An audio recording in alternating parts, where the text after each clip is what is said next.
Thank you for tuning in to the Toledo Track and Trail Podcast, where co-hosts Matt Bucher and Marty Wheeler interview motocross and off-road racing and riding icons to capture their stories and experiences for you. So buckle up those helmets, grab a handful of throttle, and get ready to listen to the Toledo Track and Trail Podcast. Before we get started with tonight's podcast, please make sure you hit that subscribe button and ring that bell. That way you stay up to date with all of our new episodes. I want to thank my family for all their hard work, our staff, and most importantly, I want to thank our fans and riders. Please visit mxexpress.net. We also want to show some love for a local nonprofit off-road club, the Toledo Trail Riders, and visit their website at toledotrailriders.org. Matt, aren't we forgetting one? Yes, please visit paulschlegelmovie.com to see how you can help Paul get his stories told in a documentary film for the whole world to enjoy forever. I think we're done. Okay, Marty, let's get after it. Now, it's on to the episode.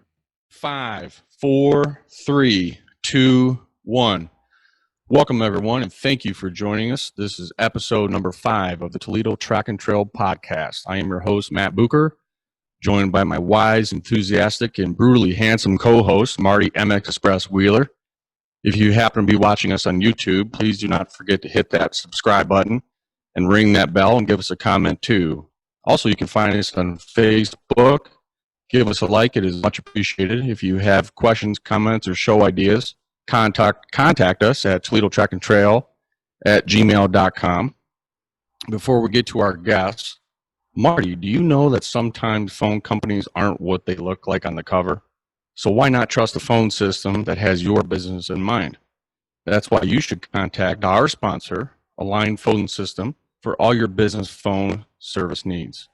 Please look them up at Align Voice. That's alignvoice.com. Tonight we are honored to be joined by our guest, a father and son duo, living locally here in Northwest Ohio. The father, a current owner and operator of a fantastic and personable power sports dealership, Championship Power Sports in Waseon, Ohio.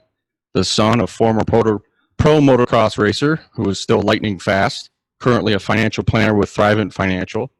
These guys are probably the two of the nicest and helpful guys you'd ever meet. Please help me in welcoming Mr. Jim and Greg Durivage. Jim and Greg, welcome to the Toledo Track and Trail Podcast. Yeah, thanks for having us. Yeah, thanks for having us on. Yes, thank you. And Marty, I want to start with a little fun fact quiz with you. Go for it. So, did you know that there's 3 handsome, charismatic, funny, charming individuals that share the same birth date? Can you take a guess who that might be? Well, it's not me because I'm like about 3 days before you, so it can't be me. Although I'm handsome, charming, and all that kind of stuff. So it's got to be Greg and Jim, and there's somebody else I'm missing, but it might be you. Well, 2 of us have the same haircut, basically, and one of us the other one has really nice hair. But yeah, it's kind of a unique fact about the Jim and Greg and I. We share the same birth date, so I, happy to share that with you guys. So, so Jim and Greg, I again appreciate you guys coming on and want to talk with Marty and I and listening to. What is it? What are we up to now, Marty? 25 people that listen to us. I think we jumped to 26. 26. Yeah, I called my relatives and told them to join. So hopefully we got some more. I got to get my in-laws on the podcast listening devices here too. So, but yeah, I appreciate it very much. I know Marty does, but Jim, we're going to kind of start with you because we should. So Jim, tell us a little bit about how you before we start talking about championship, how did you get into motorcycling? What was your first bike? Did you race? Let's start at the beginning of your chapter. Yeah, I never raced motocross like Greg did. I always raced off-road enduros, start trail riding out the Maumee State Forest, and had friends that we did it with, and then we go up northern Michigan occasionally, and then really enjoyed that and started riding some enduros, and got pretty serious with it for 3, 4, 5 years, and really enjoyed it.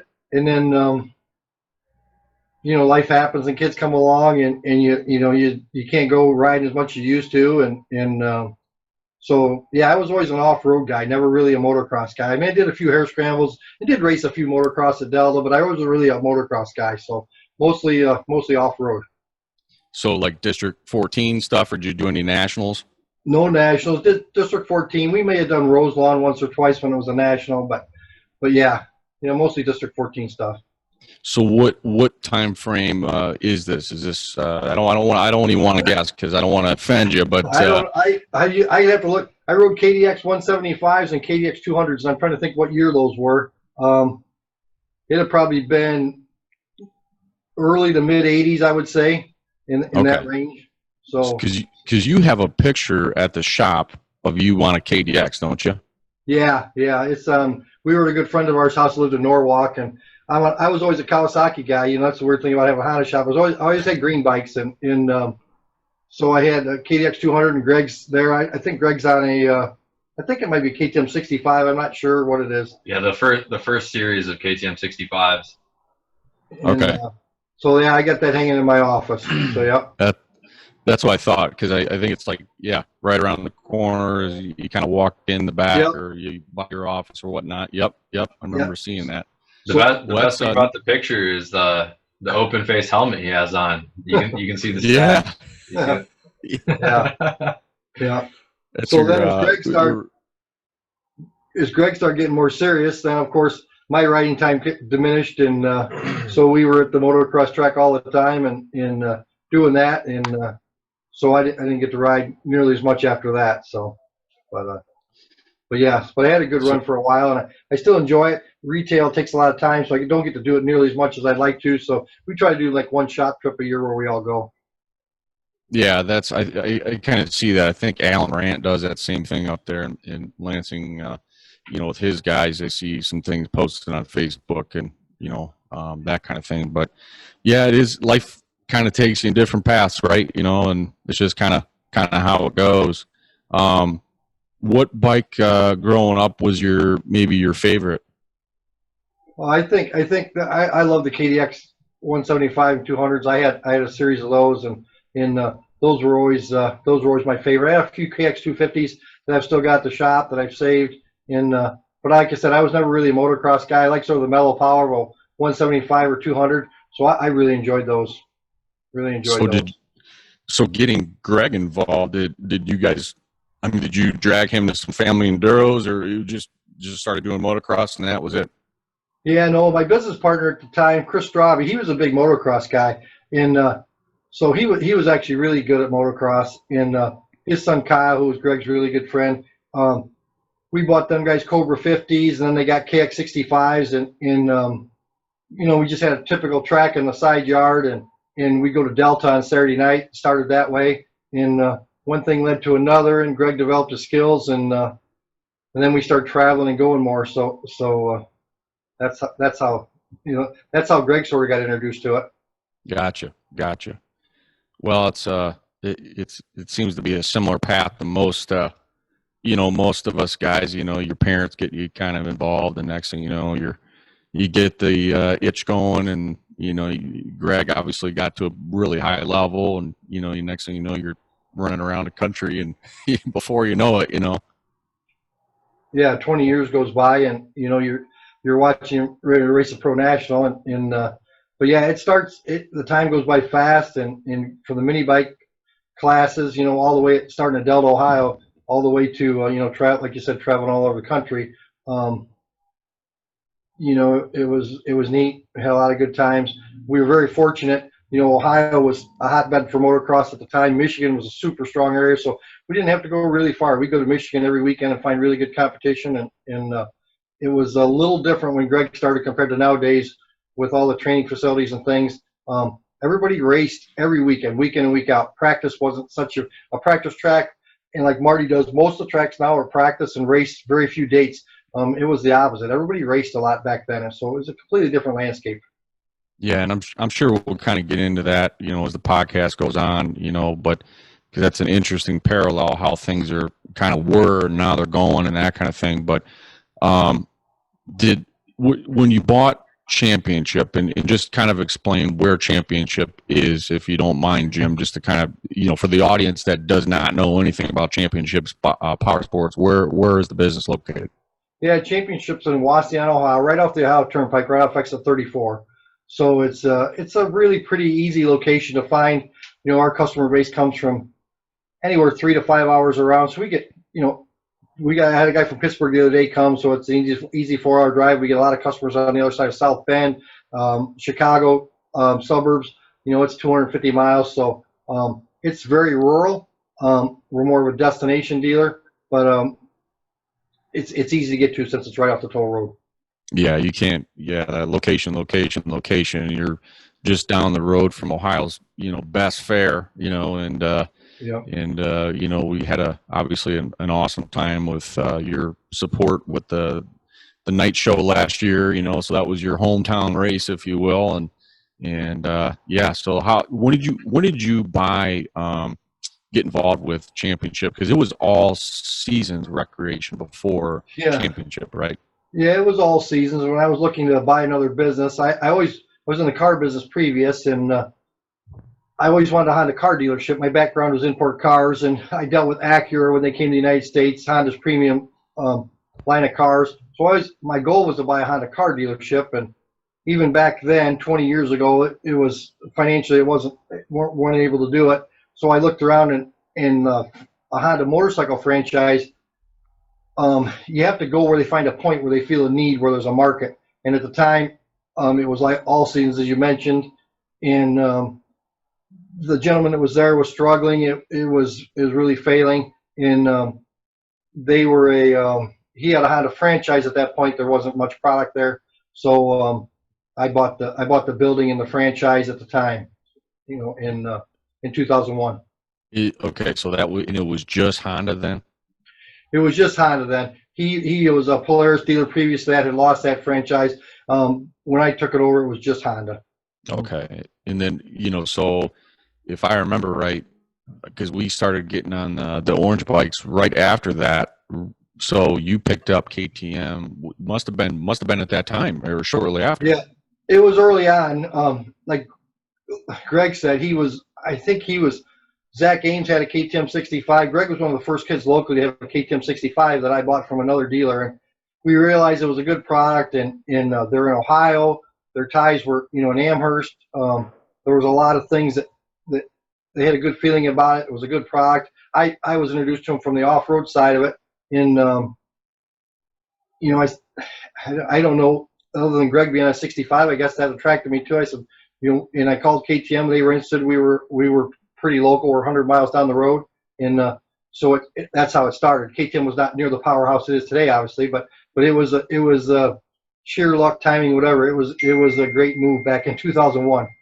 Do you ever look back now? I mean, because obviously they are a powerhouse now. Do you ever look back and go, yeah, great decision making there? Yeah, that was probably one of the best decisions that I ever made. And they're just like now. You guys know, you follow power sports and watch Supercross and off-road racing. Their market share, they are really on it. And we're very fortunate. Obviously, we still have Honda, which Honda's an awesome company, and Honda's on the same. They've had a great couple years now, and so we feel very fortunate to be teamed up with a couple good business partners. Well, I want to clarify. Asking your wife Patty to marry you probably was the best decision. Just in case she's watching, Jim, we probably should throw that back in there. But maybe the KTM deal was a close second, somewhere around there. Oh yeah, no, I agree. On a business standpoint, I'll clarify it there, sure. Yeah, no, I'm just teasing you, but it's interesting how you make those moves, and you probably were like, well, let's try it and see what happens, and what a fantastic addition to your dealership. And what other brands do you sell there, Jim? We do. Obviously, KTM bought Husqvarna about 5 years ago, so we sell Husqvarnas. We do Betas. We were a Yamaha dealer for 12 years. We no longer, as of like 2-3 months ago, we're no longer a Yamaha franchise. So just Honda, KTM, Husqvarna, a Beta. and soon to be. We haven't signed the paperwork yet, but we'll be a gas dealer here shortly. So Cool. we'll be KTM Husqvarna are really pushing to have all 3 lines under one building, and so they look for big things from gas also. Marty, you're there, Marty? Yeah. What's the time to mention stay that on your phone? 14 minutes. Okay, so just to clarify, it took 14 minutes to hear the word Husqvarna, and because this is our mantra, guys. In every time we get an episode, as soon as we hear Husqvarna, Marty's just like he's like a kid at Christmas. You know, he just can't contain himself anymore. You know. Well, I like Huskies, and Jim has supplied me. I'm looking at 5 of them right now, so he supplied me with a few Husqvarnas, and I'm sure glad he has. Well, let's take a little side turn here. You say Huskies, you're looking at a bunch of them in your shop, but there looks like a big red vintage Honda in front of you. What is that machine there? Well, I guess we're trying to give it away. Give it away. You can't even Give it sell away. it. You got to give it away. I can't even sell it. No, I have to give it away. I maybe Greg will want it. It's red. He likes to ride Hondas. So it might get.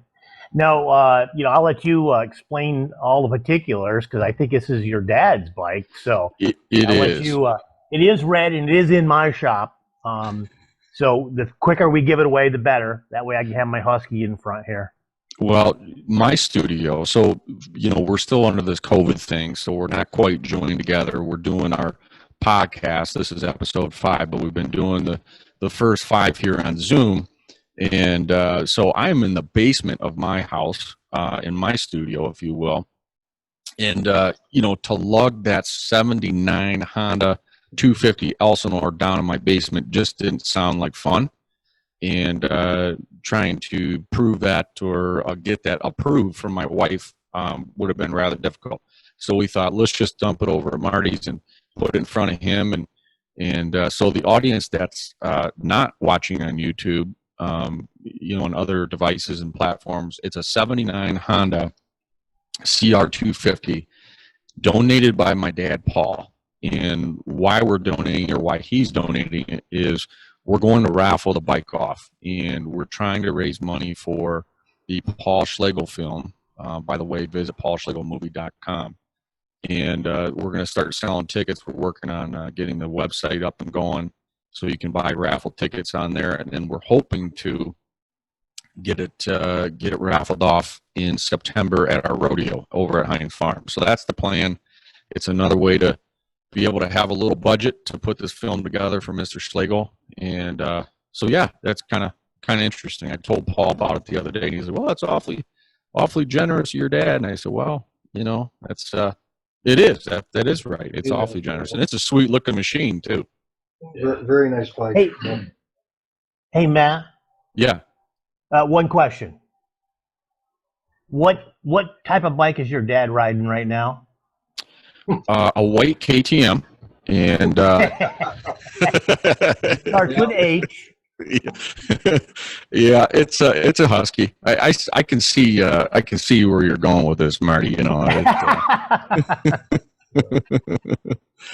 that's really cool. My dad did do that. Top of the hat to him. Tip of the hat, I should say, to him.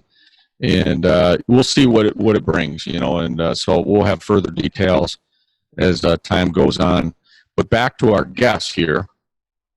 So, Jim, you got several brands. You got Gas coming, and just to kind of clarify, KTM has acquired Gas.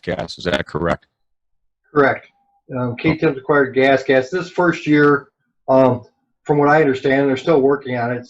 It's still changing daily. I think we'll have just the Gas trials bikes initially, and then hopefully 6 months in, we'll see some off-road bikes and some motocross bikes. Okay. So initially, we'll see trials bikes, which there's not a huge trials market in our area. There's no clubs yet. Maybe you guys could start that. Maybe Marty could put a rock garden over there at MX Express. But yeah, so we're gonna have some trials bikes to sell, and we'll do that first, and then they promise us some really good off-road stuff, and it'll be interesting to see how they differentiate it from the KTMs and Husqvarnas. It's supposed to be more price point, a little more cost effective. So we don't know whether it will get, we'll see more carbureted 2-strokes versus TPIs. We don't know exactly. They haven't clarified, and I don't know if they know for sure. We obviously all know they'll be red, and they'll be good because they'll have the KTM behind them. But yeah, so it'd be interesting to see what they do. Yeah, that'd be Jim? Go ahead, Marty. Yeah, now, so isn't Nick Theringer riding the gas? Sherco. Oh, he's running Sherco. Okay, Yeah. I thought someone around here locally is doing some gas stuff. I'm not sure. Sherco's been pretty aggressive. As Matt follows, Sherco's been pretty aggressive. They signed some big name riders. They lost a couple of big name riders. They've been pretty aggressive. But that being said, and I don't have to tell you guys spend enough time in the woods. The KTM market share is phenomenal. It's such a good product. And there's competition out there, obviously, but they really, at this point in time, they own it. I mean, the bike is really good, and they keep improving. Well, the Husqvarna, I started out on a Husky many years ago, and I'm living in Pennsylvania, the hills of Pennsylvania. The Husqvarna was always a great woods bike. I mean, just that's what was really in the northern part of Pennsylvania. That's where the Huskies were. They were out in the woods, and they're the ones that really came forward and made a great woods bike. Yeah, the development, every year we're like, how are they going to make them better? And gosh, we look back to bikes that are 3 years old or whatever, and like that thing's a dinosaur, and it's like it's crazy, how they keep progressing, and not just KTM, Honda also, and Beta, and all the manufacturers, but the product just it's lighter weight, more efficient, takes less energy, easier to ride, less maintenance. I mean, it's crazy every year. I think, what are they going to do to make them any better? And somehow they seem to do it. Yeah, I rode my dad's white KTM, and I hope you don't mind me saying that, Marty, but I have to go. You're breaking up, Matt. You're breaking up. I've got to go. No, I tell you, the bike rips. It really rips. I mean, it's I was, of course, it's light. It's super light, and I just rode it around the woods behind his house when my boys were out riding, and I'm like, man, this thing's a little ripper for sure. They for a 150, they run really good. And like you said, the thing's barely over 200 pounds. And between the oil injection and fuel injection, they are they're really good. They're super good. It'd be neat to see if gas does a, like you said, a carbureted model just to kind of keep that price point down, and for guys that or girls that don't want to make that leap to the TPI, having another option there is. It seems like there's so many options with bikes now. They make a bike just for you if you got it, if you want it. Oh yeah, we get customers in the showroom floor all the time. I had a guy in today, and you probably battle with this, Matt. I know you ride a 250, but there was a guy looking whether to buy a 250 XC or a 300 XC, and they've done their research online and looked at him, but he's in there, and I'm like, well, and he's really sweating, and he's like going to walk out and not buy a bike because he doesn't want to make the wrong decision. And I'm like, well, there's not really a wrong decision. Both the bikes are great bikes, and KTM in their model lineup has 4 300s. So they're all specific for whatever you're going to do, and it's crazy how that works. He ended up getting a 250 XC. That being said, so he was a happy camper. He picked it up about 2 o'clock, had the day off, and was going to go out to State Forest and break it in. So he had a great day. Nice. Yeah. Hey, Matt. Go ahead. Yeah, could we change directions a little bit? Because I want to go back to what you were talking about, the Husqvarna stuff with all the different sizes. And I just wanted to make a point that I think that Husqvarna and Jim at Championship really fit hand in hand, because really, if you think of another bike manufacturer other than Honda, there's not a lot of bike manufacturers that really make a good lineup for kids. They've really, not only have they made a great bike and dominated the sport here recently in the last few years, but they've made some great bikes. I mean, it's a family organization, which really fits in with Jim and his family under it, because I can go from a 50, a small 50, to a bigger wheel 50, to electric 50, to what do they got? I think they have, don't they have 125s and 150s too now, Yeah, we Jim? got 65s, 85s, 125s, 150s. Correct. Yep. Yep. So They've got it seems like they've started focusing on starting that little guy riding and starting them riding and providing a product for them as they go up and get to where, where Greg is. They can get out there and have a very competitive motorcycle. So it just seems like they've taken that, the family type theory and mentality of providing a bike for everybody out there. And that's what I wanted to say with, as a fan, your dealership out there. I was hoping to catch the picture and I couldn't find the picture, but you've actually sold us, the first bikes for all of my grandkids and kids, and it's been a great, it's been a great deal with you guys, because I don't know, do you even have a street bike on the floor? I have some KTM street bikes. We've That's really right. we have a few KTM street bikes. We don't have a Honda street bike on the floor, other than maybe a Honda Grom or a Honda scooter.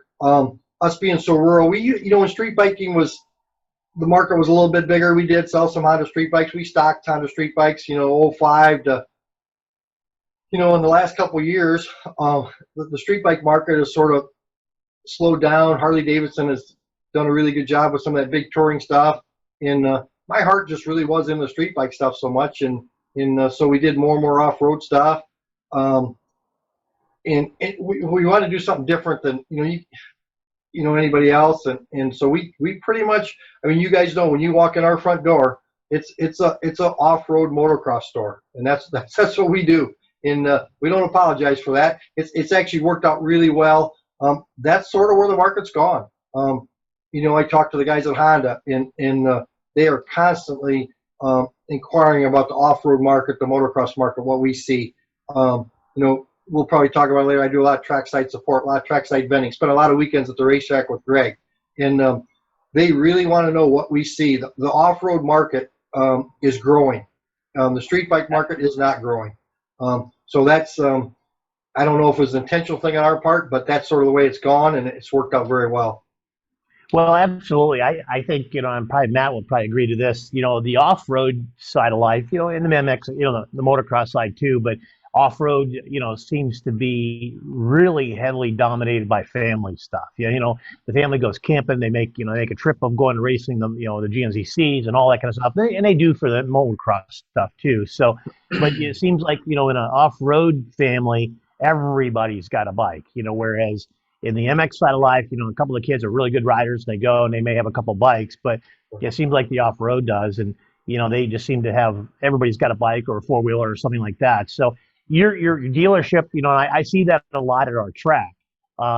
We see a lot of families coming in now, a lot of young ones getting bikes. It seems like every time I turn around, another young one's got a new, one size is bigger because they're starting to grow out of the small ones. And we're seeing everything at the track, from the new, Husky electric bike to some of the 50s, and now the kids are getting up into the other ones. So it's great to have you guys as a good family dealership, where the big box stores, we don't really have too many big box stores around here.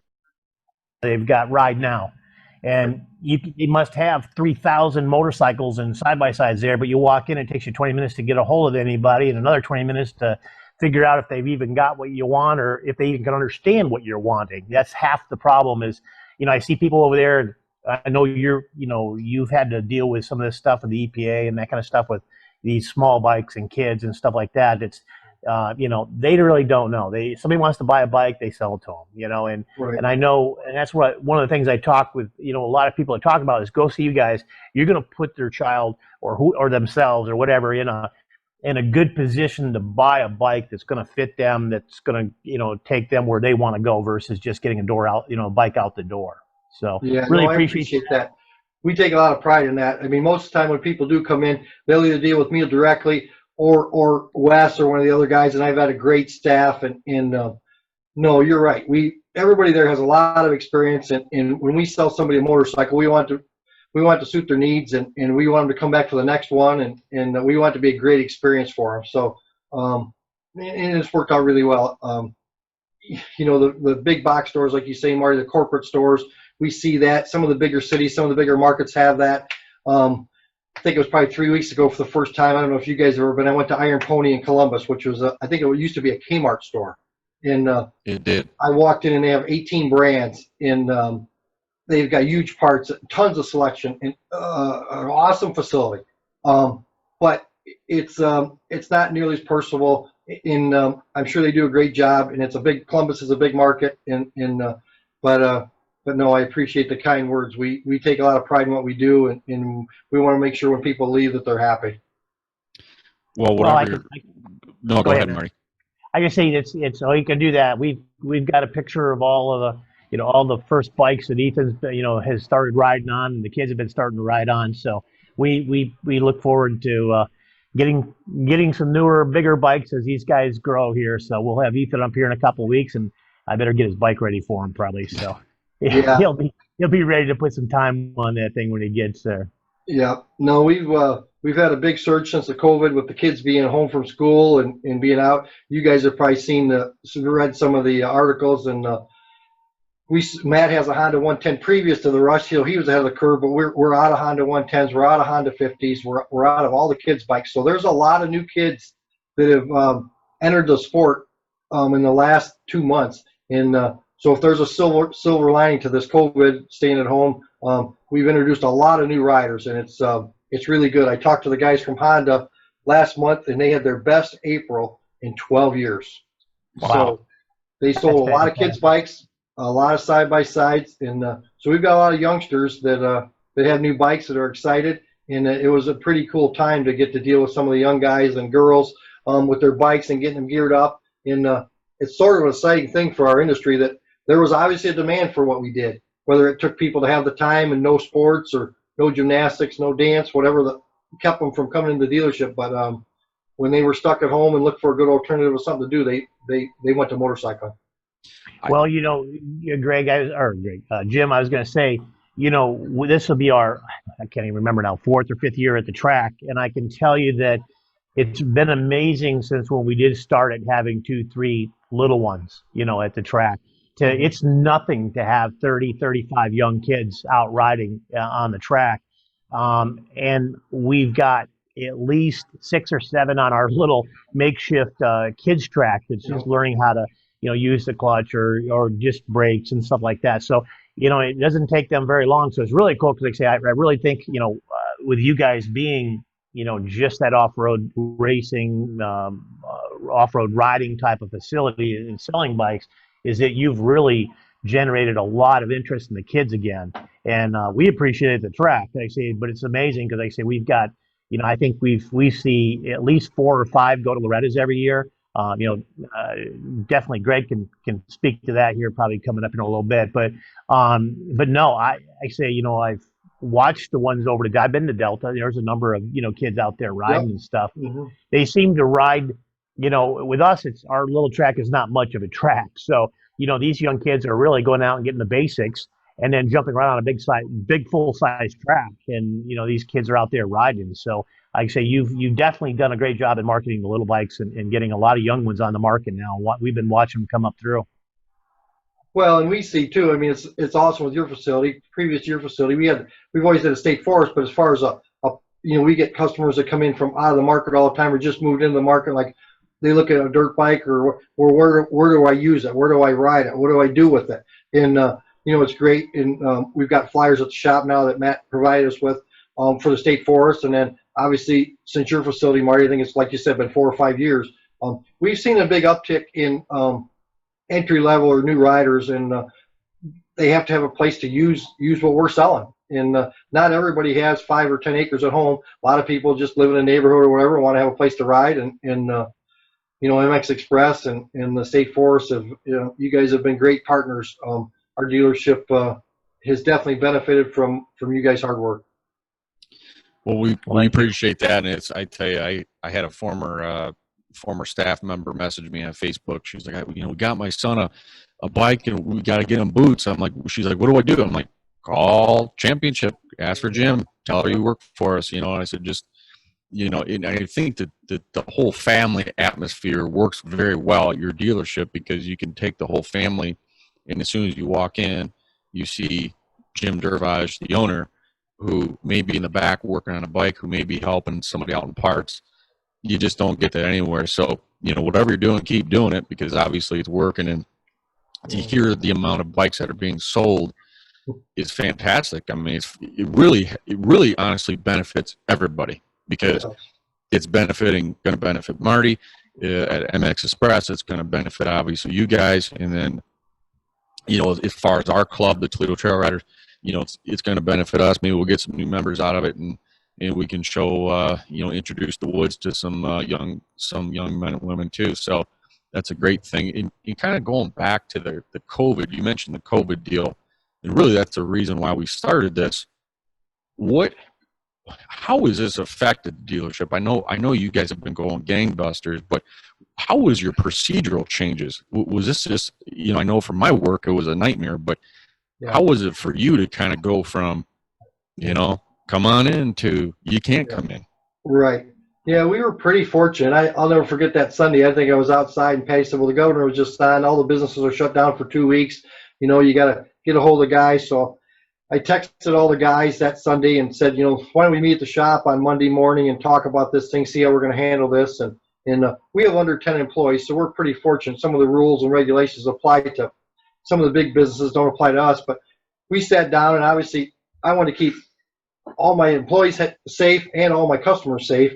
So we pretty much locked the dealership down. No one was allowed to come in except for my employees, and we did curbside stuff, and I'd print paperwork up and take it out on a clipboard and sign paperwork on the back of somebody's pickup truck bed, and we'd sell motorcycles, and it was really strange, a lot of extra work, but it made people feel comfortable.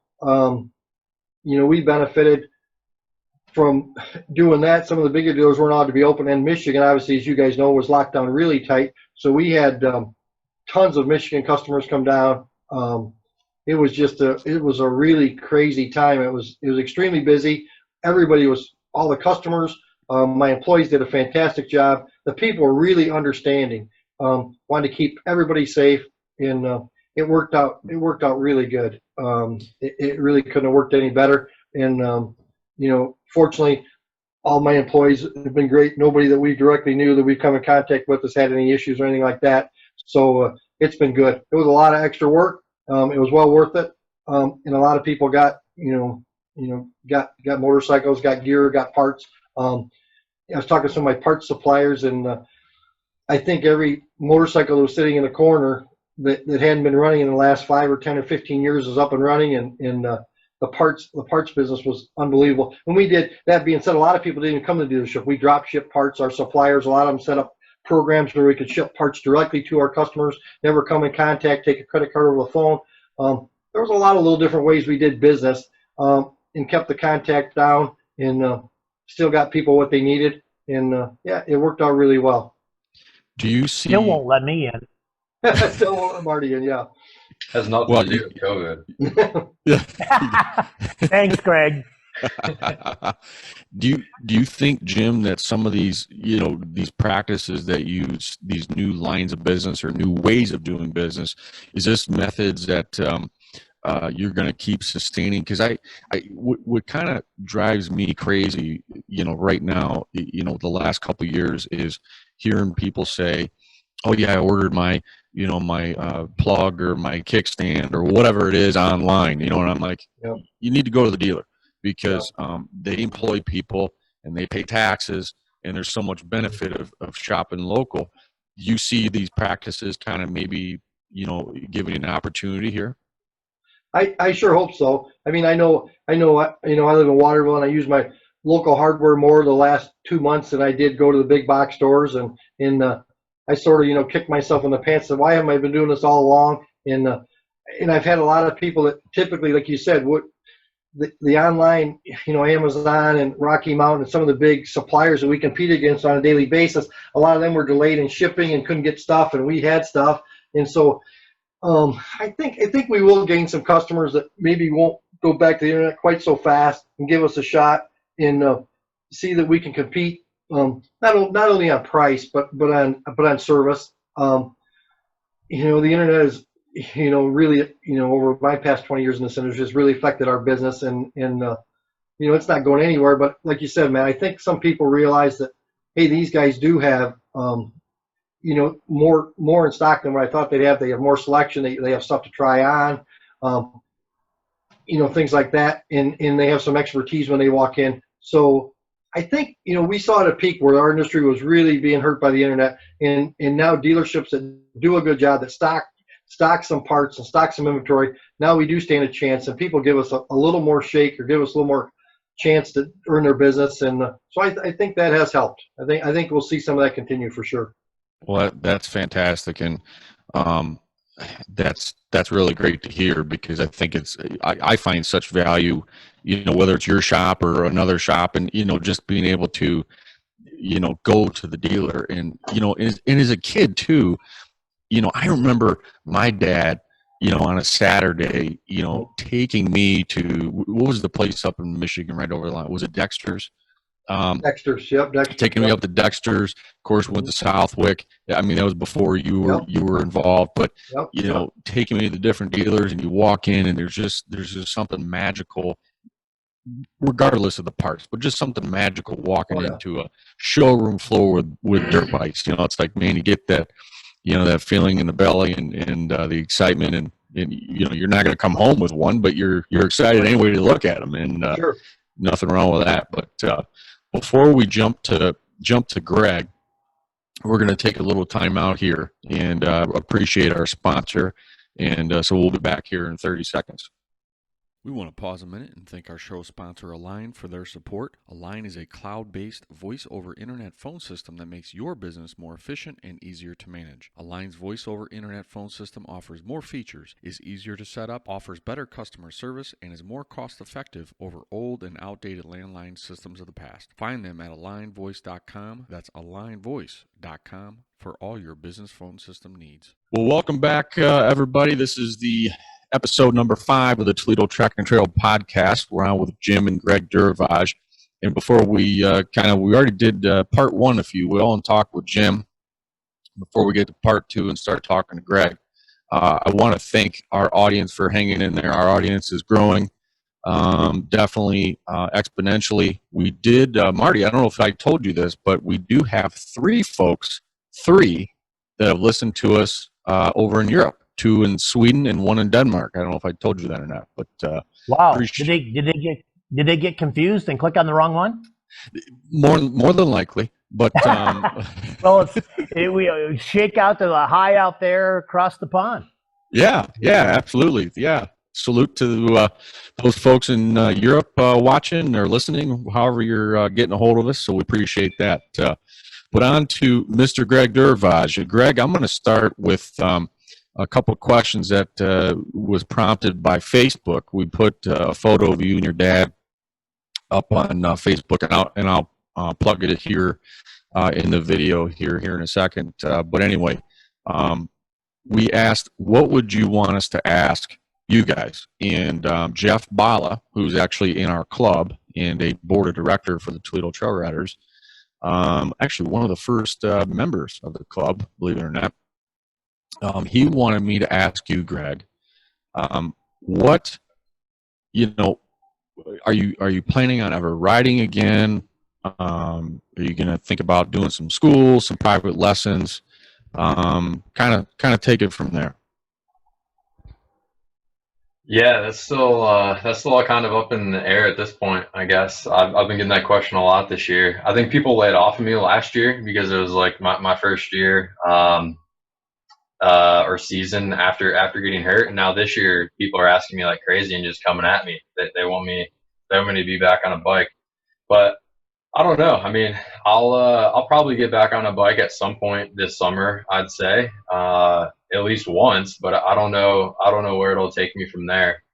I'm fortunate that I've been staying so busy throughout everything that's been going on in the world with work that I really haven't had time to think about riding a whole lot. And it's been a blessing. I mean, don't get me wrong, there's definitely been some days where we've had some real nice ones and I've gotten the itch to ride. And, Jeff Walker and Brock Peterson hit me up and text me and say, hey, we're going here. You want to go? And they're always throwing me invites. And that definitely gets me going. But I don't know. I mean, I guess to be honest with our listeners, I'm a little bit scared because I have not been able to find the in between. I'm either all in or I'm all out. So for me, what makes motocross fun is the competitive nature of it. And if I'm not doing it at the top level or the best that I know I can and being competitive, it's hard for me to do it all. So I guess I have to find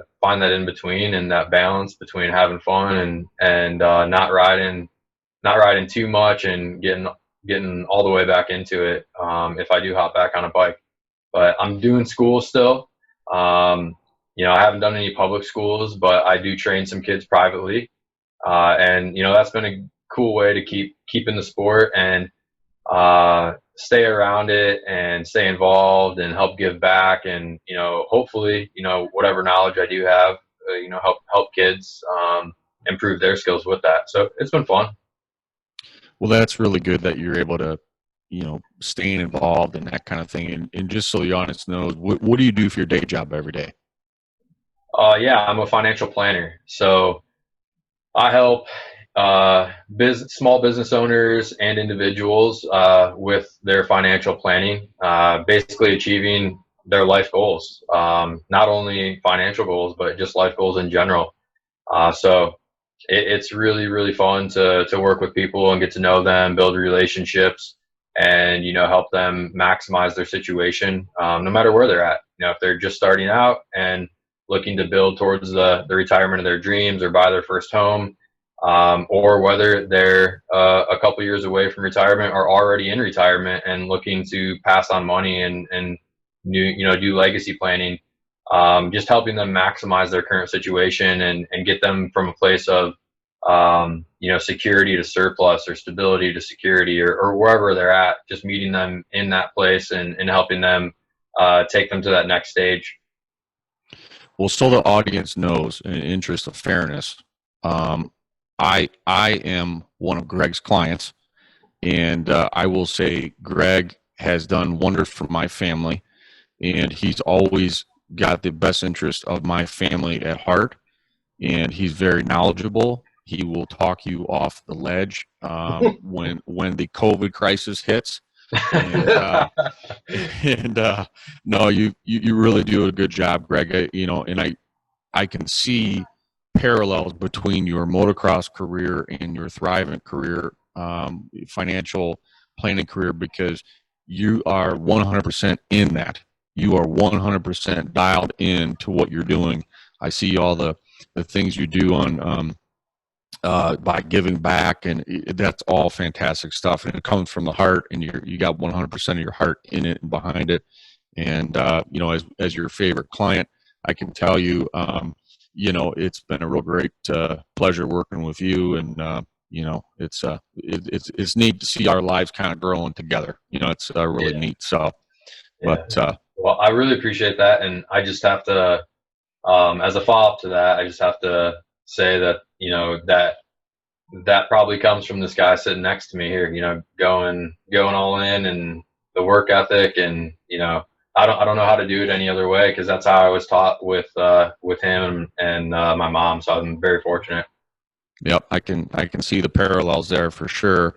And the one thing I would say that you kind of shocked us on is the first time you told us how much college was going to cost for both my boys at some point. I'm like, I think you actually had to scrape me up off the ground, I think, if I remember right. But no, that's hopefully we'll figure some things out for that. But starting back to Jeff's questions, and I appreciate Jeff asking these on Facebook.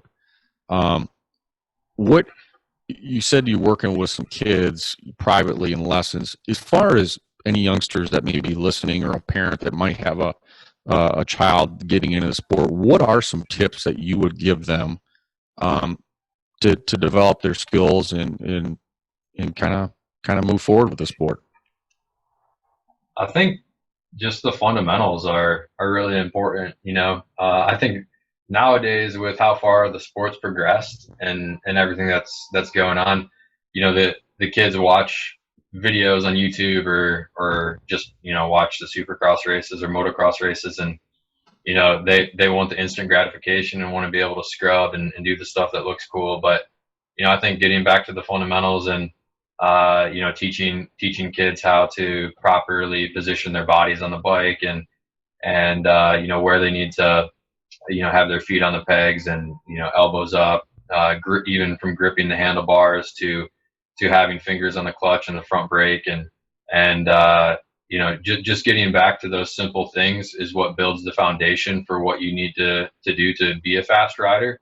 And I think that's what made me into the rider that I am. I mean, when I first started, I was not a good rider at all, and then one day everything just clicked, and I think it was because of working on those fundamentals. So I think just working on your form and being able to build off of that is important.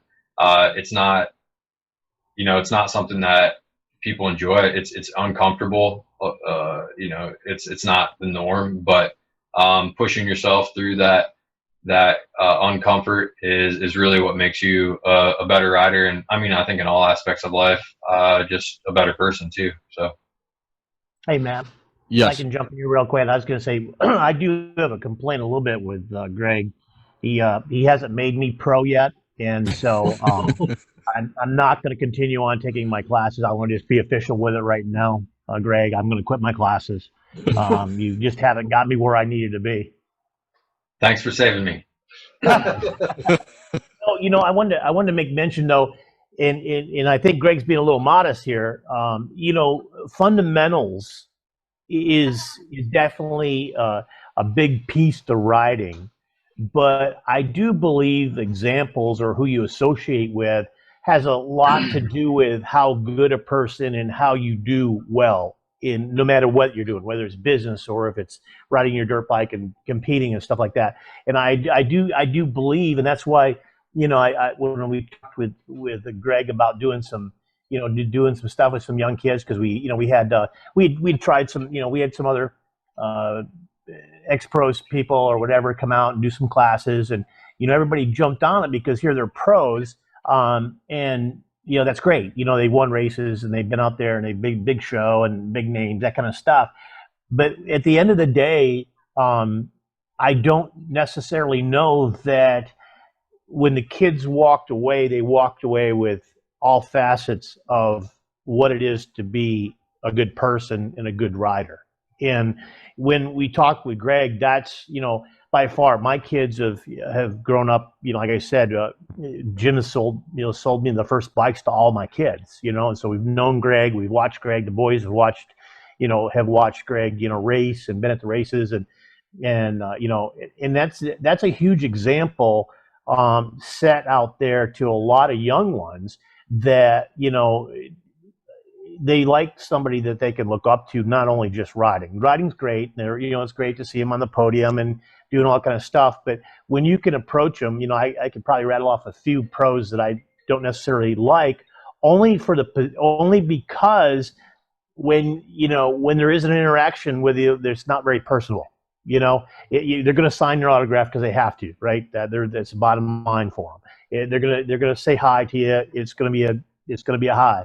And I can, I've always told my young kids about, if you see Greg, heading for the start gate, it's probably not the greatest time to say hi to him. He's trying to get, but my kids have, and I've never seen Greg ever show.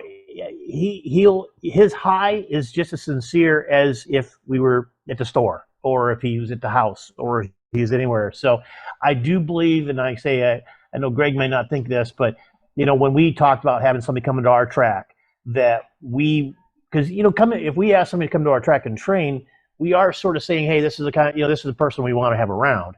And so it's difficult. Actually, we've been there. We've had people around, and it's that's great, pretty neat. But at the end of the day, where you're fully comfortable, and that's the thing with Greg is that Greg is not only a great trainer and teacher out there, but he's showing a great example for these young kids that are coming up through to understand. Hey, it's great, and I might be good at motocross. I may never be great, or I may be great, but hey. Here's somebody that's doing the stuff he likes, and he's got a good career, and he's got his head straight. So like I say, he's definitely he's definitely a great example for us to a great spokesman. All the other words that you want to say for MX Express, we really appreciate him coming out and being out there with with the kids out around with us. Yeah, for sure, Marty. I really appreciate that feedback, and it definitely means a lot. And I think it just when I talk to kids and train them, it's obviously about motocross, but I think getting them to realize that there's a lot more to life than just motocross too is a really important part of it. So that's something that I learned early on. Yeah, the life lessons that when Greg was coming up riding, and obviously we wanted him to succeed at everything he did. In the as a parent, the life lessons that he learned from the competition and the highs and lows, the crashing, the getting hurt, the coming back, the pick yourself up when you the life lessons they've been fantastic. And I like you said, the wins and all the success and all that stuff's neat, but the motocross thing is a relatively short thing. But the things that it taught Greg and the life lessons that he learned are just you can't put a price on that. And I think that's where motorcycling in general and racing and whatever type of competition, or if you're playing tennis or golf or anything, but motocross racing and off-road racing, you've done it, Matt. For the lessons, it makes you humble. It does a lot of things, and you think you're having a bad day, but you sort of can look back and it puts things in perspective for sure. Yeah, it's you guys are a great representation of. And we told this to Jeff. Kind of piggyback on what Marty was saying, as a motocross fan, as another racer here in town, it is really, really rewarding to have you and Jeff and Brock, represent Toledo, Ohio, Northwest Ohio in a positive manner, because I've never heard one inkling of, well, I can't talk to him because he's too fast for it, or whatever. So I think that where we came from means a difference, and how all of our parents have taught us, so yeah, you guys are fantastic representations of of our area, and it's pretty obvious. So if you can give back to showing some kids on how to do some things, and then they can carry that on to their lives, in their jobs, in their relationships, man, you've won right there. No question. No question. I know with my kids, I told them the other day, I said, boys, if you don't ever remember anything I tell you, two things: look up and squeeze that bike with your knees. That if you don't listen to anything else I tell you, because I never got paid for any of this, so it's like I'm just coming to them from a dad who doesn't know anything type of, how that is, and it's like, squeeze that bike and look up. That's like the two basic things I can try to hammer home with my kids. I don't know about Greg. I don't know what's like your biggest. I know you talked about fundamentals, but if you had to throw a dart at something, here's a couple bits of advice. What are you thinking? Definitely squeeze the bike with your knees and elbows up, I'd say, would be the two biggest ones for me. I mean, there's a lot, but those would be the two biggest. Yeah. Yeah. I know there's a million of them, and unfortunately in the wood, you keep your elbows up too much, you might get them taken off. But I've tried it. I can't say I've got my elbows taken off, but come very close, many times. But no question. So are you kind of going back to kind of where your career started? You started on the 65, correct? And how old were you then? So I think I started riding for the first time. Like I got on a dirt bike for the first time when I was 5, and it was on an RM50, an old RM50 with a metal gas tank. So it was like A JR50. a JR50, yeah. So it was one of the real old ones. And to be honest, I don't think I even liked it. I'm pretty sure my sister liked riding more than I did. And then She's yeah, a better rider.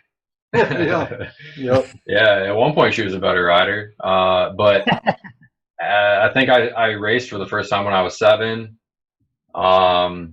And yeah, had a 50, broke my collarbone, I think at Brock Peterson's house when I was 7 years old. And, you know, that was my first, that was the start to my string of broken bones throughout my entire career. So, that was, I'll let Brock have that one. And then, yeah, I don't know. I wasn't good on 50s. We started traveling and riding like outside of just Delta at that point. And, I don't think I even, you know, qualified for regionals to go to Loretta's on 50s. And then for whatever reason, I hopped on 65s, got on the KTM 65. And when I was 10 years old, everything just kind of clicked. And that year I made it to Loretta's for the first time. And I ended up riding the 65 7 to 9 class as a 10-year-old because I had a good birthday, and got 7th in the country. And ever since then, made it back to Loretta's every year that I tried until I turned professional. And yeah, I mean, it was cool. But, my dad alluded to this earlier, but I mean, we had really good competition in Ohio, especially here locally, with some good riders, Brock Peterson being one of them. And we had amazing competition in Michigan. I mean, we had, my main rival was Nico Izzy, and we battled all the time. And, you know, Josh Lichtel and Grant Moreland and Corey Slavic. I mean, between those guys, they won a ton of national titles. You know, TJ Otten, Brett Wagner, Brad Keister, Nate Whiskey. I mean, the list goes on and on. I think that first year that I made it to Loretta's in that 65 7 to 9 class, between the 65 7 to 9 class and then the 10 to 11, I think there were over 10 kids just from Michigan in the 65 classes that made it to Loretta's. And Wow.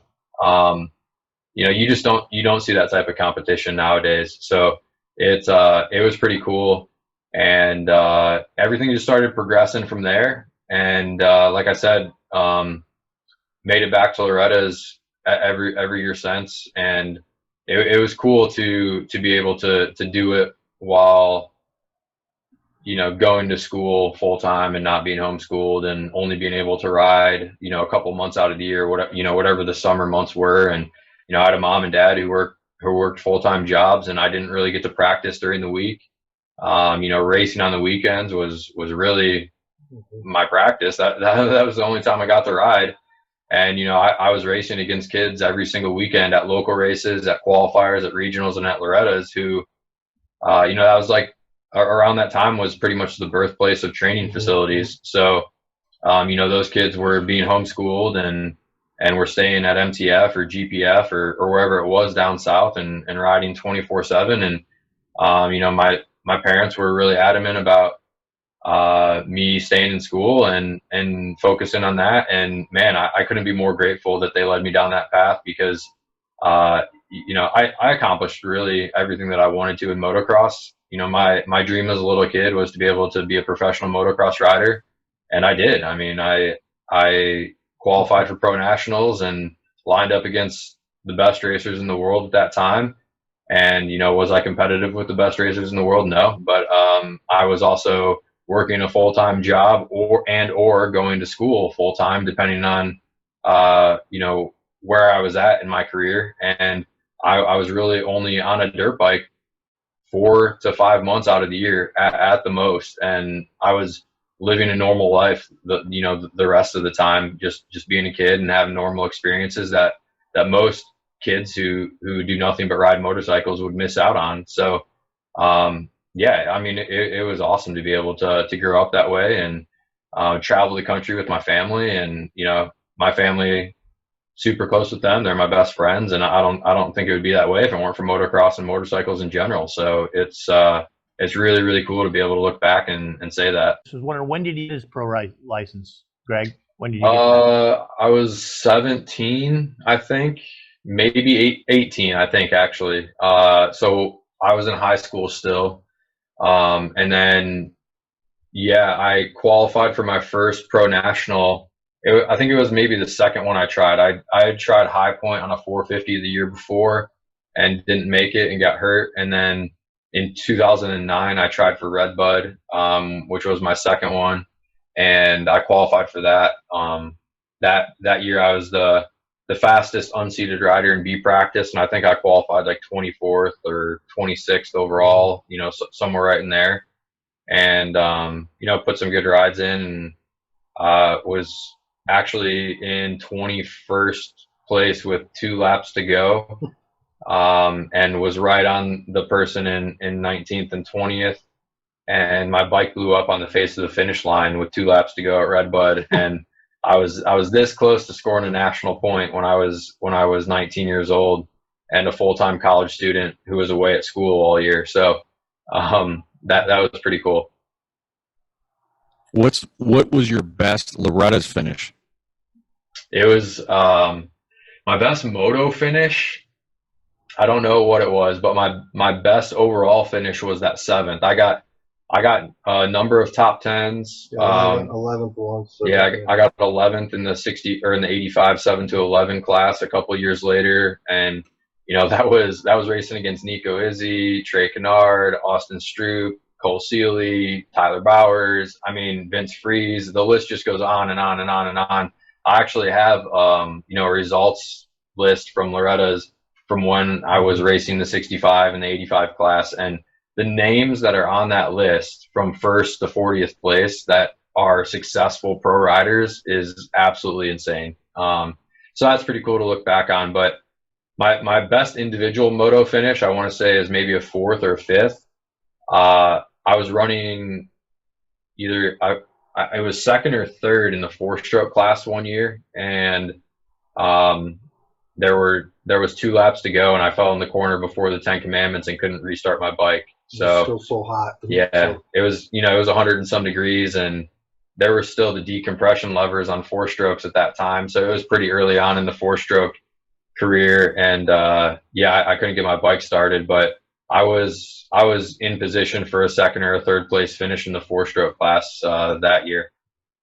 What was your best national finish?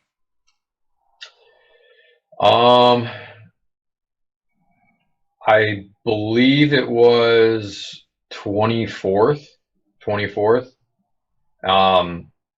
There were a couple that were similar. So that year that I rode, that I was just describing in 2009, the first moto, I think I got 26th, and the second moto, that's when I was running 21st and my bike blew up. And then the following year, I switched over to a KTM. Again, was the fastest unseated qualifier in the B practice, and actually couldn't finish that race because my hip started hurting me, and come to find out, I broke my pelvis a week before the national at a regional that I was doing for Loretta's, and was riding with that. And then in 2017, I came back from a pretty bad wrist injury and was off the bike for 2.5 or 3 years. And this was when I started my business as a financial planner and was working full time. I qualified for Ironman. Lonnie built you a bike, yeah. Yeah, Lonnie built me a bike, and funny story, it was actually Marty's son's bike, Andrew's. So I had been riding a Honda 450 all year long, and I said, you know what, I want to try a national. I think I could probably last a little bit longer on a 250 because I was sitting behind a desk 50 plus hours a week and maybe riding once or twice a week. So Marty was nice enough to let me ride Andrew's bike, and Lonnie, put a pipe on it and, did some minor stuff to the motor, and I hopped on it and qualified for Ironman. And I think my best finish there was 26th or 28th or something like that too. So right around there. But Well, I tell you, what was really cool, is back in when you were doing those, is is watching, was it ESPN or Speed Channel or something, and and then seeing your name scroll across the top of the TV. I'm like, I know that kid, known you a long time, and again, it was just definitely a proud moment, to see that. It's like you finally kind of made it there, and that's really neat. And like you said, lining up against the best in the world, and doing well. I mean, you did well at it. When you put it in perspective of the time frame that you had to put into it, nowhere near what the other guys are doing. Nowhere close.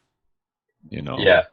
Yeah, like I said, I mean, I was a college student away at college, and having fun and doing my own thing in that, right. And I would come home for the summer and start racing some spring races, maybe a few weekends before I'd be out for the year, and then go hard for 3 or 4 months out of the year and be able to pick. I was very fortunate to have a lot of God-given and natural talent, because I don't think I have half the time on the bike as a lot of kids that I raced against growing up, or even at the professional level. So I was very fortunate to be able to hop right back on a bike and kind of pick up where I left off, and really only have to work on my endurance, which was the big issue. I mean, that was always hard to play catch up and try to race myself into shape when everyone else was already there, and I was only able to do a few nationals a year. So, but like I said, I mean, I don't have any regrets. I wouldn't change it for the world. I think if I would have or could have focused more time on it, I mean, could I have put in better results and done better than what I did? For sure. But I mean, I got to live a normal life and be where I'm at today. A lot of people, when they get done with professional motocross, and they've had fun doing it and been able to live out their dreams, so kudos to them. But they don't make a living doing it, and then when they get done, they don't have anything to fall back on. I'm just very, very fortunate that I'm in the position that I'm in. Well, your chances of going actually to the next step, and making actually money at it is, less than 0.05% of all the racers out there, so it's, yeah. Well, yeah, in the shop, early on, we had, we sponsored some pretty, Greg was up and around the shop, and we had, Gavin Graysick was probably one of the best riders Ohio ever produced. And we helped him through the guys at Cycler, which is another Ohio company.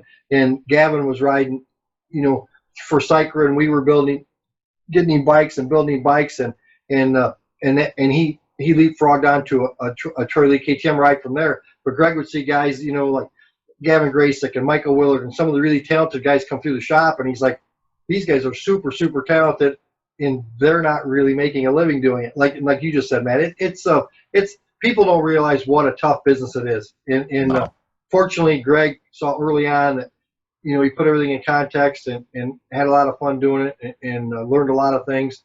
And but he wasn't trying to make a living doing it.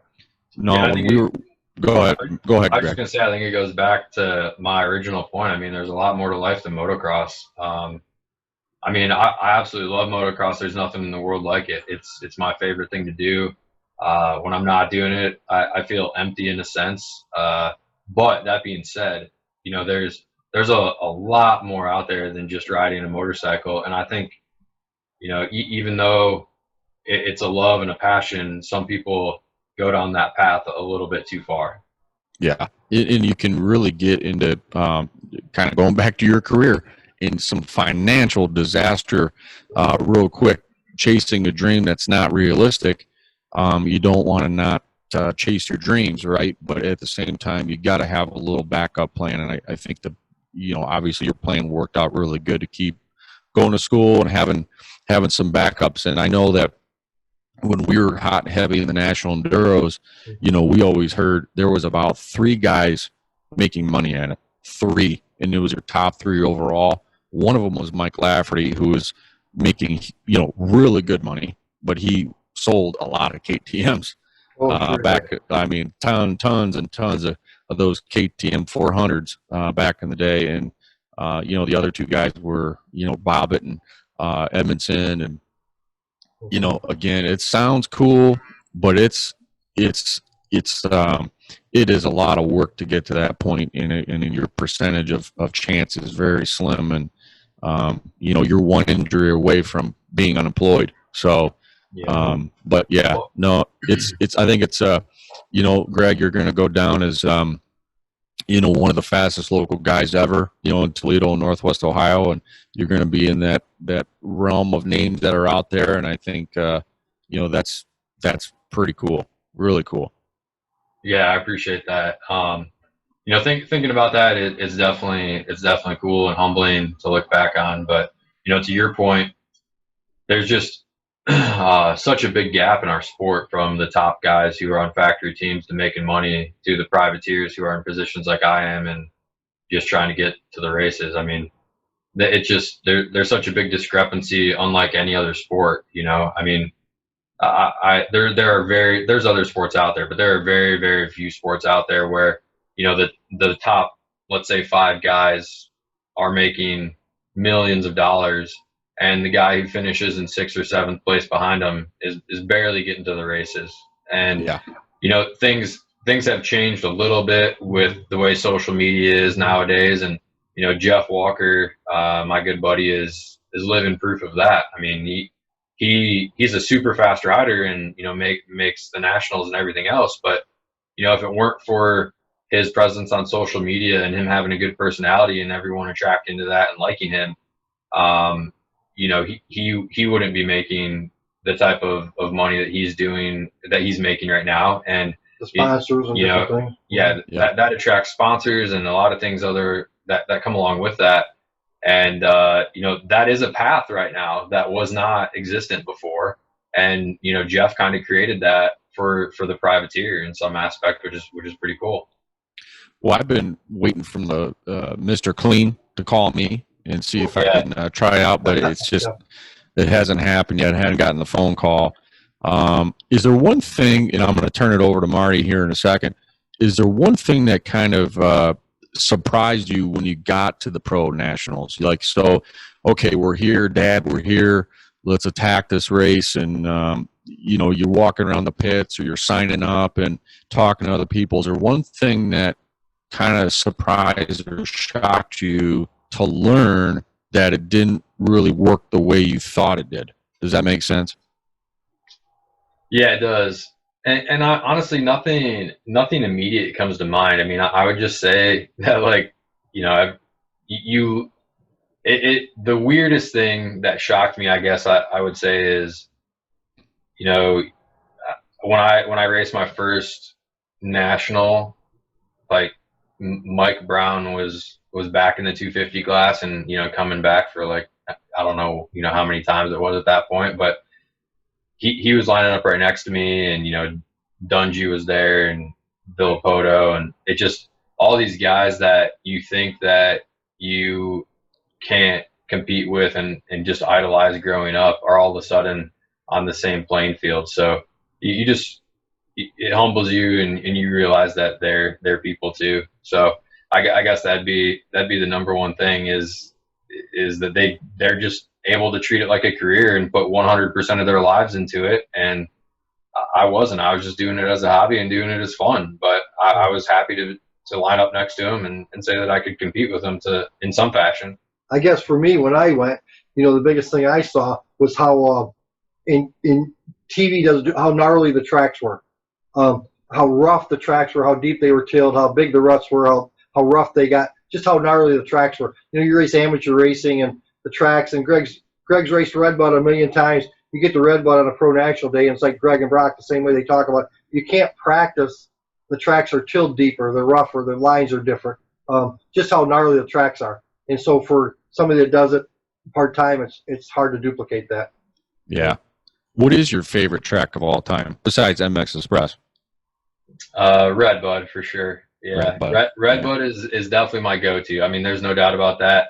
And I hope Tim Ritchie isn't listening, because he can listen for that first part, but for this part, just tune out. Shut it off. Yeah. Redbud back in the day, when they had the Valley Triple and the Pipeline Double, and the old Aracos and the old layout. That was by far my favorite track ever. Nowadays, I mean, it's still one of the, if not the best track in the country, but it's a lot faster, a lot harder to pass. It's just different. Yeah. So Red Bud overall, though, is definitely my favorite. Ironman there in Indiana is an amazing track too, and I've only got to ride that a couple times for nationals, but that's one of my favorite tracks as well. I remember racing GNCCs there. That's all it was. There was no motocross track, you know, Right. back in the late '90s. Wow, it sounds like that was like forever ago, but it kind of is. Marty, do you have any further questions for Greg? Yeah, I would. I just say I assume red is his bike of choice. The Honda. That's I've seen him on Hondas more. I've seen him on anything else. So I guess your favorite bike. Yeah, so favorite brand is definitely Honda. Like I'm a Honda guy through and through. I've ridden some KTM's that I really enjoy here and there. I mean, again, I'm fortunate enough. I'm not picky. I'm pretty much able to hop on and ride whatever is put underneath me.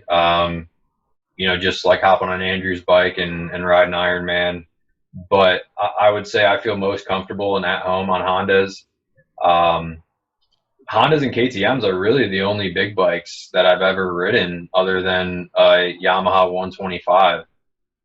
Never owned a Kawasaki other than a KX65 when they first came out, and I sold it or my dad sold it the same day that I rode it for the first time.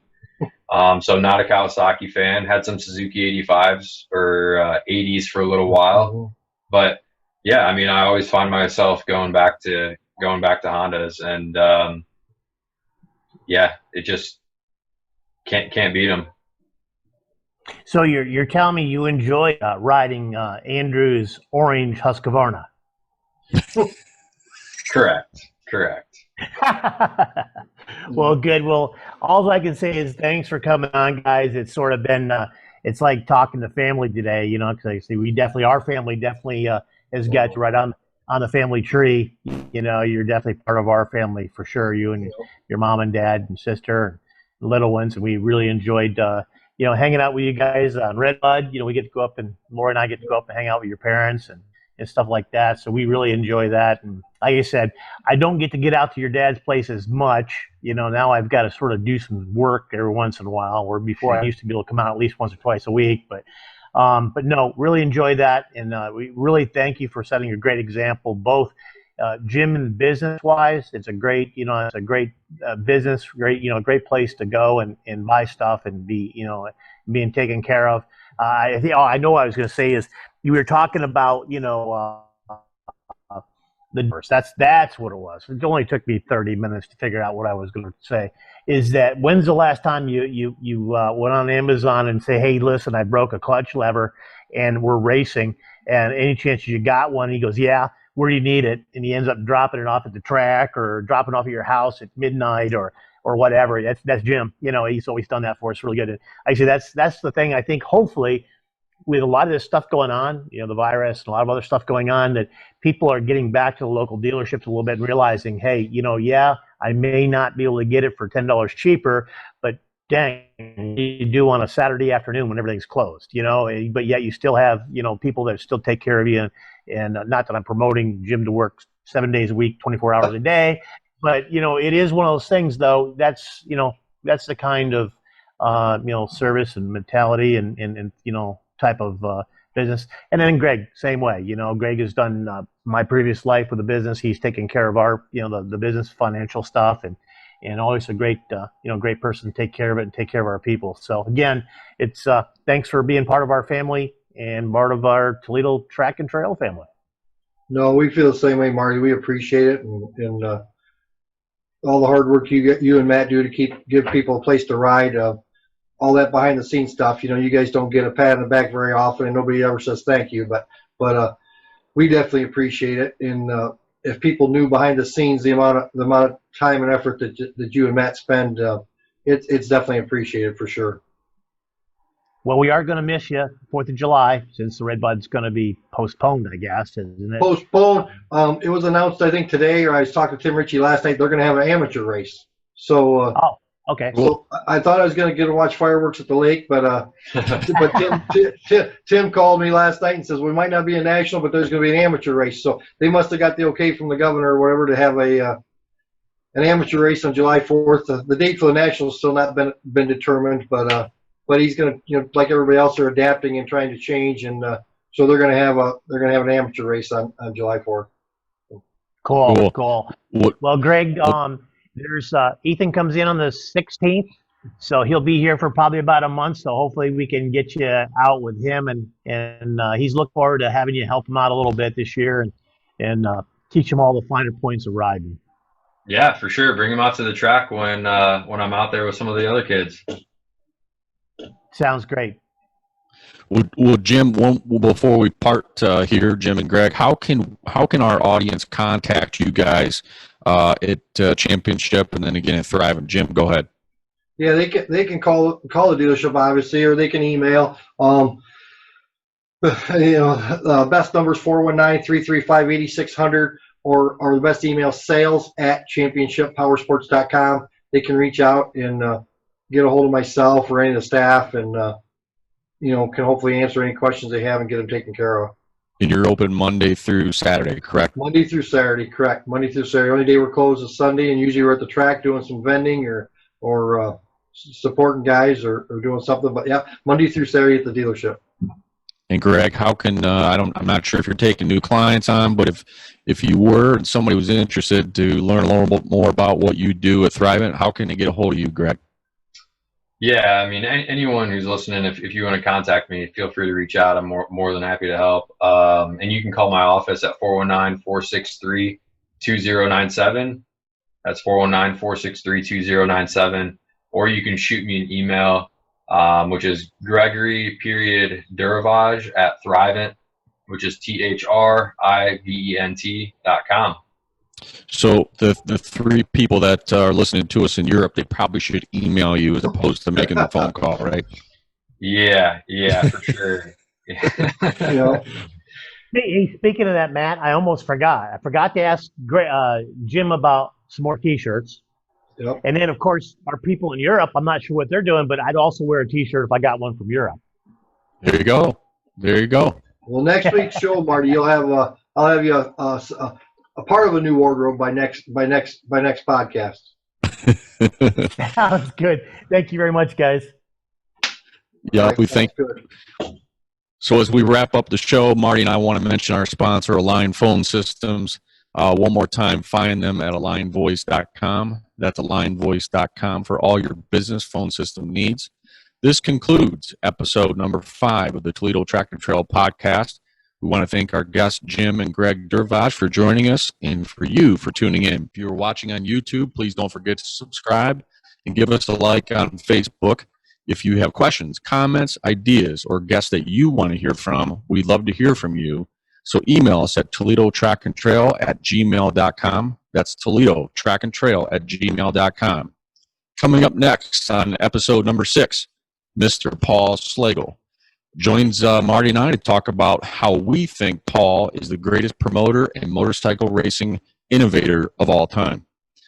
Until next time, we hope you and your family can get outside and enjoy the sport of motocross, off-road racing, and riding. Stay on the track and trail wherever you are and be good stewards to the sport that you love so much. On behalf of my co-host, Marty Wheeler, I'm Matt Bucher. We thank you again for tuning in to the Toledo Track and Trail podcast. Stay safe, everyone.